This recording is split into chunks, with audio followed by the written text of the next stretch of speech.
ముందు నడవటం వరకే కానీ ముందు విజయంలో వాటా క్లెయిమ్ చేయటంలో కానీ నేనే అని చెప్పడంలో కానీ చేస్తే అది బాగోదు. అయినా జనాలంతా లేకుండా అది అవ్వదు. జనాలు you are leading people, you are not otherwise ఏమి ఒట్టిగా కాదు కదా ఇది. ఏంటంటే అహంకారం ఉండకూడదు అనేది భగవద్గీత చెప్పింది నిజం. అన్ఎస్యూమింగ్ గా ఉండాలి. ఇది చాలా కష్టం చాలా మందికి రావటం. అది జనాల్లో పూర్తిగా మమేకమై ఉంటే తప్పితే అందరికీ సాధ్యం కాదు. అది జరుగుతూనే ఉంది. అది సరే, ఈ కాలంలో చాలా మందికి ఈగో అనేది చాలా సహజమైన విషయంగా భావిస్తున్నారు. ఈగో లేకుండా ఎవరు ఉంటారండి అని మాట్లాడే మాటలు తలపిరుస్తాను అని జనాలకి చాలా మందికి పెరిగిపోయినాయి. సొసైటీలో మామూలు వాళ్ళకే పెరిగిన తర్వాత ఇక పై స్థాయికి పోయిన తర్వాత చాలా ఈజీగా అంటే వ్యాధులు అందుకని ఏంటంటే దీన్ని మనం అదే అంటుంది దీనికి వాళ్ళకి వాళ్ళే ఎవరికి వాళ్ళే విరుగుడు వేసుకోవాలి. వ్యక్తి తనకి తనే విరుగుడు వేసుకోవాలి. దానికి ఏ రకంగా తను విరుగుడు చేసుకుంటాడు దానికి అనేది పెరిగిపోకుండా ఈగో అనేది అది సొంతగా ఉండాలి. స్వయం చలన సూత్రాలు మరి మామూలుగా అయితే మెడిటేషన్ లాంటివి అట్లాంటివి చెప్తాం కదా మనం.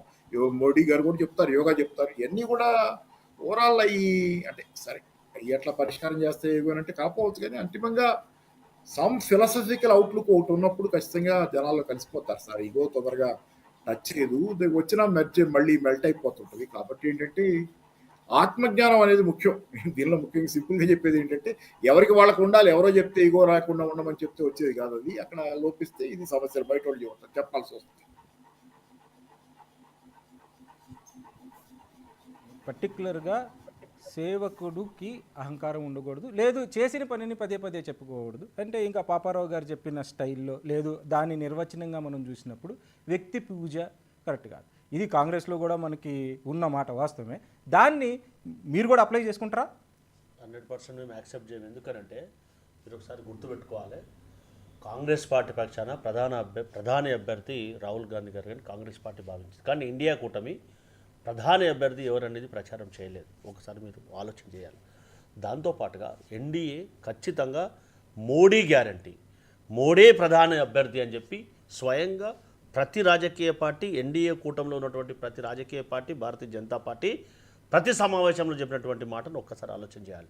అంటే పర్సన్ బేస్డ్ జరిగినటువంటి దానికి ఉదాహరణగా వారు చేసినటువంటి మాట కాబట్టి అది కాంగ్రెస్కు 100% వర్తించదనేది మీ ద్వారా అప్పీల్ చేస్తూ ఉన్నాను. దయచేసి అలాంటి వాటిని కాంగ్రెస్ పార్టీ, ఎందుకంటే కాంగ్రెస్ పార్టీలో అవునన్నా కాదన్నా స్వేచ్ఛ ఎక్కువ, అందరూ అన్ని విషయాల పట్ల మాట్లాడే అవకాశం ఉంటుంది. కాబట్టి విషయాన్ని బట్టి, సందర్భాన్ని బట్టి మా కాంగ్రెస్ పార్టీలో మాట్లాడడానికి అవకాశం ఉంటుంది. కానీ అక్కడ ఎవరు మాట్లాడాలన్నా ఖచ్చితంగా ఇదేం మాట్లాడాలన్నా పర్మిషన్ కంపల్సరీ ఉండే అవకాశం ఉంటుంది. కాబట్టి ఎవరు ఒప్పుకున్నా ఒప్పుకోకపోయినా అది వాస్తవం. కాబట్టి మనమందరం కూడా వాస్తవంగా ఒప్పుకున్నా ఒప్పుకోకపోయినా మోడీయే గ్యారంటీ అని చెప్పి స్వయంగా మేనిఫెస్టోలో కూడా పెట్టినటువంటి దాఖలాలు మనం ప్రత్యక్షంగా చూస్తాం. అది మంచిది కాదు, వ్యవస్థ ముఖ్యం కానీ వ్యక్తి ముఖ్యం కాదు అని చెప్పి వారు చెప్పినటువంటి మాటలు అవి కాంగ్రెస్ పార్టీకి ఎక్కడ కూడా వర్తించవు.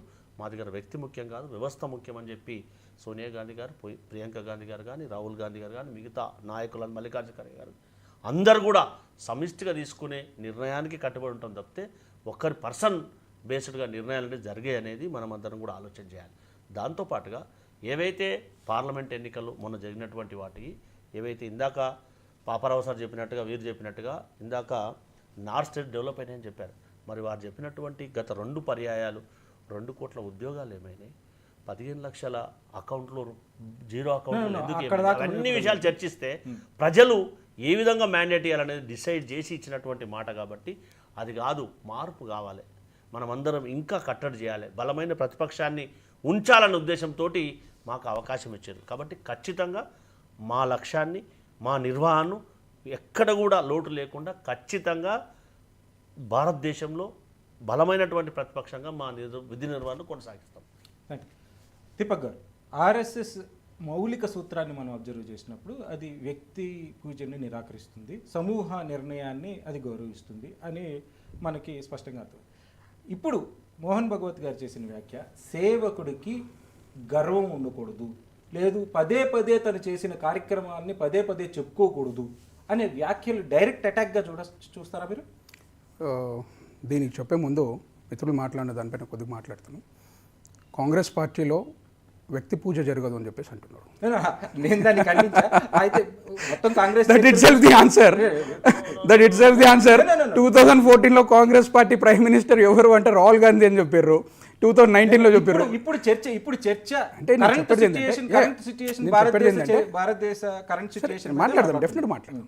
కానీ నేను అనేది ఏంటంటే వాళ్ళ పరిస్థితి ఎంత క్షీణించిందంటే ఆ అభ్యర్థులకు కూడా కన్సిడరేషన్ చేసే పరిస్థితి. గతంలో మనం చూసుకున్నాం. గతం ఉండండి సార్, మీరు మాట్లాడలేదు. అదే చెప్తున్నాను. అందుకనే సరే నేను కాదనట్లేదు. నేను అంటున్నా అంటే ఎంత క్షీణించింది అంటే ఒక టైంలో ఈయననే ప్రైమ్ మినిస్టర్ అని చెప్పేసి ఫేస్ని 2014లో పెట్టిన ఫేస్ని ఈ రోజు పెట్టలేని పరిస్థితి అంటే క్షీణించినట్టు డెఫినెట్గా. దాని తర్వాత ఇంకొకటి మాట్లాడితే అది కూడా మాట్లాడతాను. డెఫినెట్గా ఆన్సర్ ఇస్తాను. We are here to answer. I'm here to answer. ఇప్పుడున్న కరెంట్ 2024 ఎలక్షన్స్ అయిపోయిన తర్వాత మోహన్ భగవత్ గారు చేసిన వ్యాఖ్య సేవకుడికి గర్వం ఉండకూడదు అంటే ఇది తప్పనిసరిగా లేవనెత్తన అంశం. వ్యక్తి పూజ ఉండదు అని అంటున్న కాంగ్రెస్ పార్టీ అన్నది కాబట్టి నేను మాట్లాడుతున్నా. గతంలో మనం చూసుకుందాము, మన ప్రైమ్ మినిస్టర్ మన్మోహన్ గారు ఉంటే విదేశాల నుంచి వేరే ప్రెసిడెంట్లు వేరే ప్రైమ్ మినిస్టర్లు వస్తే ఆయనను పక్కన పెట్టి ఈవిడని కలపడము, అండ్ ప్రైమ్ చైర్ పైన ఈవిడని కూర్చోబెట్టడము, ప్రైమ్ మినిస్టర్ని పక్క పెట్టడం ఎంత అవమానకరము. అది వ్యక్తి పూజ కాకపోతే ఏందనేది మనం ప్రజలందరూ చూసారు. సరే, now coming to the point, డెఫినెట్గా భారతీయ జనతా పార్టీలో ఆ డిసిప్లిన్ అనేది ఉంది. ఎవరైతే ప్రధాన అర్చకుడు ఉంటాడో వాళ్ళకి అహంకారం అనేది ఉండదు. కాకపోతే ఏంటి అంటే బ్రాండ్ ఇమేజు, మోదీ గారి నాయకత్వము, ఆయన ఒక జననాయకుడు లెక్క ఏ విధంగా అయితే ఎదిగిండు, ఆయన పైన ఒక్క మచ్చ లేకుండా ఆయన చెప్పినవన్నీ కూడా 370 ఆర్టికల్ కానివ్వండి, లేకపోతే ట్రిపుల్ తలాక్ కానివ్వండి, లేకపోతే మహిళలకు ఆరక్షణ కానివ్వండి, ఇలాంటి ఎన్నో అంశాలు ఉన్నాయి. అవన్నీ కూడా డెలివర్ చేసినాం. మేము మేనిఫెస్టోలో పెట్టినవన్నీ కూడా రామ మందిరం లాంటి అన్నీ కూడా 1 by 1 అన్నీ డెలివర్ చేస్తున్నాం. ఇవన్నీ ఒక స్ట్రాంగ్ ప్రైమ్ మినిస్టర్ ఉన్నందుకు అయింది. సో న్యాచురల్గా he has got a good స్టాచర్ and good image.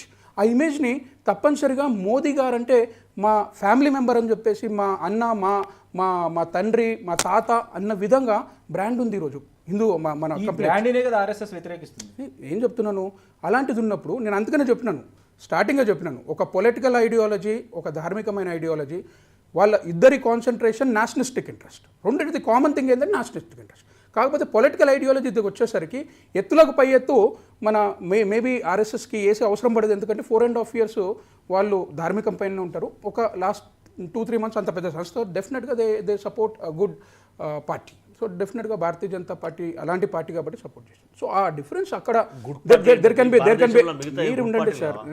నేను నా పార్టీ గురించి నేను చెప్తున్నా, నేను మీ గురించి నేను చెప్పాలి, నా పార్టీ గురించి నేను చెప్తాను. నా పార్టీ గురించి ఆర్ఎస్ఎస్ భావించిన దాని గురించి నేను చెప్తున్నాను. వాళ్ళు ఎందుకు సపోర్ట్ చేస్తారన్న అంశంలో నేను చెప్తున్నాను. మిమ్మల్ని మీ పార్టీ బ్యాడ్ పార్టీ నేను ఎందుకు అంటాను, ప్రజలు చెప్తున్నారు. అది సరే, ప్రజలు డిసైడ్ చేశారు, ప్రజలు డిసైడ్ చేశారు అంటున్నా. అదేంటున్నాను, ప్రజలు డిసైడ్ చేశారు అంటున్నా. అందుకనే మీరు ప్రతిపక్షంలో ఉన్నారు, మేము అధికార పక్షంలో ఉన్నాం. ఓకే, సో నా coming to the point. Okay, మీరు చెప్తున్న పాయింట్లో ఇంకో పాయింట్ ఒకటి చెప్తాను. మోదీ గారికి మెజారిటీ అనేది లాస్ట్ టైం ఎన్ని ఓట్లు వచ్చాయి, ఈసారి కూడా అన్ని ఓట్లు వచ్చాయి వారణాసిలో. కాకపోతే లాస్ట్ టైం మోడీ గారికి అంటే లాస్ట్ టైం జరిగిన ఎన్నికల్లో 67 మంది అభ్యర్థులు కంటెస్ట్ చేశారు. ఈసారి 6 మంది అభ్యర్థులు కంటెస్ట్ చేశారు.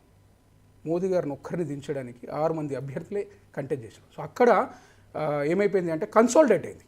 ఈ ఓట్స్ అనేది డిఫరెంట్గా విడిపోయిన అన్ని కూడా కన్సాలిడేట్ అయ్యి అగేన్స్ట్ మోడీ అని చెప్పను, కానీ వాళ్ళ ఓట్లని కన్సాలిడేట్ అయినాయి. మోదీ గారికి రావాల్సిన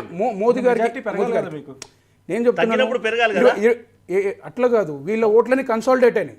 గతంలో ఏమైతుండే స్ప్లిట్ అవుతుండే, వాడికి 10 వీడికి 5 అట్లా స్ప్లిట్ అవుతుండే. ఈసారి ఏమైనా అన్ని ఓట్లు ఒక్కరికే పడ్డాయి. సో డెఫినెట్గా అందులో సక్సెస్ అయింది. ఇండియా కూటమి అనేది సక్సెస్ అయింది. There is no doubt about it. అదే చెప్పినా నేను. హిందువులు వచ్చేసి వీళ్ళు హిందువులని నువ్వు జాటు, నువ్వు ముస్లిం, నువ్వు ఏమంటారు, నువ్వు యాదవ్, నువ్వు